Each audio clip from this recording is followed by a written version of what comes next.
Well, Bridget Gabriel puts down the ultimate smackdown on political correctness. Hi, I'm Steve Inman with Resist the Mainstream, covering the news you won't see in the mainstream media. Don't forget to subscribe, like, and hit the notification bell to stay up to date with our latest videos. Well, Bridget Gabriel shared a couple words when an American Muslim student started asking an off-topic question about Muslims being peaceful, while the topic at hand that was being discussed was all about the killings in Benghazi. Take a look at Bridget Gabriel's epic response while taking a smack at political correctness. Peace to you all. My name is Saba Ahmed. I'm a law student at American University. I am here to ask you a simple question. I know that we portray Islam and all Muslims as bad, but there's 1.8 billion Muslim followers of Islam. We have 8 million plus Muslim Americans in this country, and I don't see them represented here. But my question is, how can we fight an ideological war with weapons? How can we ever end this war? The jihadist ideology that you talk about, it's an ideology. How can you ever win this thing if you don't address it ideologically? Great question. I am so glad you're here, and I am so glad you brought that up because it gives us an opportunity to answer.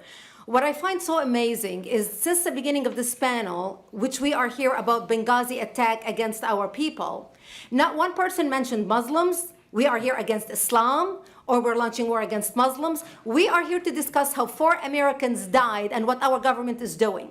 We were not here to bash Muslims. You were the one who brought up the issue about most Muslims, not us. And since you brought it up, allow me to elaborate with my answer. There are 1.2 billion Muslims in the world today. Of course, not all of them are radicals. The majority of them are peaceful people.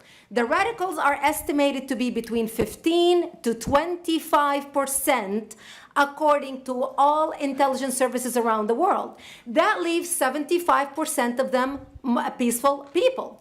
But when you look at 15 to 25% of the world Muslim population, you're looking at 180 million to 300 million people dedicated to the destruction of Western civilization. That is as big of the United States. So why should we worry about the radicals, 15 to 25%? Because it is the radicals that kill. Because it is the radicals that behead and massacre. When you look throughout history, when you look at all the lessons of history, most Germans were peaceful. Yet the Nazis drove the agenda. And as a result, 60 million people died. Almost 14 million in concentration camps. 6 million were Jews. The peaceful majority were irrelevant.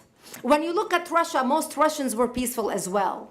Yet the Russians were able to kill 20 million people. The peaceful majority were irrelevant. When you look at China, for example, most Chinese were peaceful as well. Yet the Chinese were able to kill 70 million people. The peaceful majority were irrelevant. When you look at Japan prior to World War II, most Japanese were peaceful as well. Yet Japan was able to butcher its way across Southeast Asia, killing 12 million people, mostly killed with bayonets and shovels. The peaceful majority were irrelevant. On September 11th in the United States, we had 2.3 million Arab Muslims living in the United States.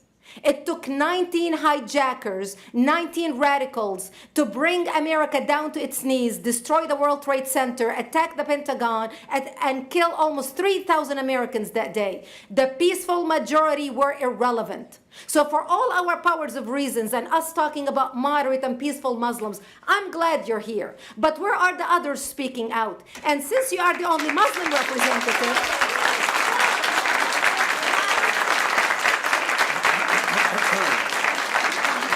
save the applause till the end.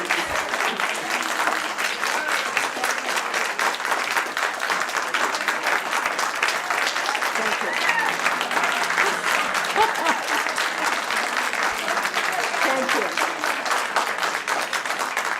And since you're the only Muslim representative in here, you took the limelight instead of speaking about why our government, and I assume, are you an American?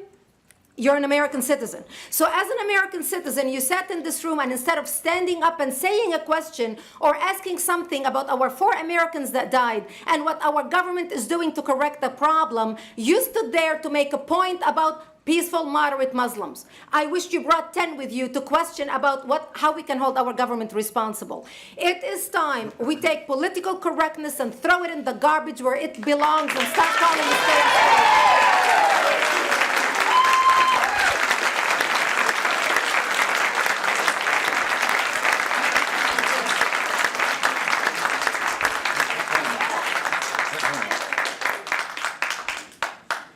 And there will be refreshments afterward. Did you want to respond to the? I think Rod. I can't follow that. You had a follow-up that you'd. You go ahead. Go ahead. Comment. Thank you for your responses. And I do really hope that other Muslims will start showing up at these conservative forums. But, as a peaceful American Muslim, I would like to think that I'm not that irrelevant. I'm just as much an American, and I'm very deeply saddened about the lives that were lost in Libya. And I hope that we will find justice for their families. But I don't think that this war can ever be won by just the military. You have to you have to bring Muslims to the table to address this. I think So everyone thank you. agrees that it can't be won Everybody just agrees with militarily, and I think that everyone has said that. You tell me who the head of the Muslim peace movement is? I guess it's me right now, so thank you. Well, it's quite obvious political correctness has become a cancer in our society. Oh, sure, it was done with the best of intentions, bleeding hearts and sparing feelings in the process. But has this taken us backwards to where we can't even discuss the issues at hand in the world without offending someone, or people living in fear of being called a racist simply for pointing out facts without bias? World may never know. Again, I'm Steve Inman with Resist the Mainstream, covering the news you won't see in the mainstream media. Don't forget to subscribe, like, and hit the notification bell to stay up to date with our latest videos. Till next time, take care, and we'll see you then.